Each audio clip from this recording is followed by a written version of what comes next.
You know what I didn't like about Django Unchained? What, the 400 or 500 uses of the N-word? What? No, wait. Are we gonna hold this movie about the slave era to our modern political correctness standards? Like, what are the white people in the movie supposed to call black people? Disappointments? Are we gonna use something innocuous so that we don't get any historical accuracy into our Oh, ears? there's a difference between historical accuracy and overkill, man. Use that word like 3 times a sentence in that. That's not an exaggeration at all. You want to talk about historical accuracy? Let's talk about Jackie Brown. Let's talk about Pulp Fiction. Okay, let's talk Those about movies it. are both set in the 90s and shot in the 90s. The single most PC era that has ever existed, and the N-word's all over both of those movies. I mean, in Pulp Fiction, Tarantino says the word like it's a stutter. And he says it to Samuel L. Jackson's face. I mean, that guy's got to have titanium balls. I don't know, I think people are just too sensitive about words these days. People are too sensitive about some words these days. The N-word, they're not being too sensitive. That word is toxic.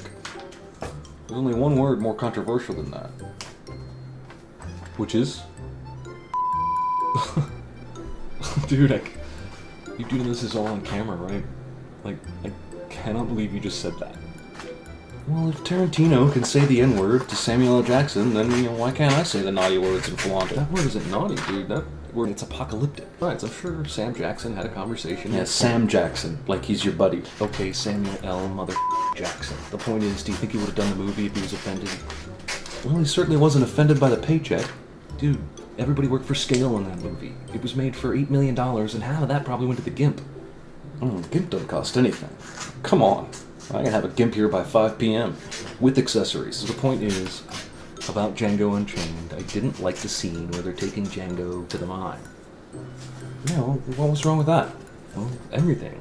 It feels tacked on. Like, Tarantino indulges his acting bug again, playing an Australian slave driver, alright? The scene's only there so they can pay off the horrible things Django did. Django was the hero. Well, was he? Was he really?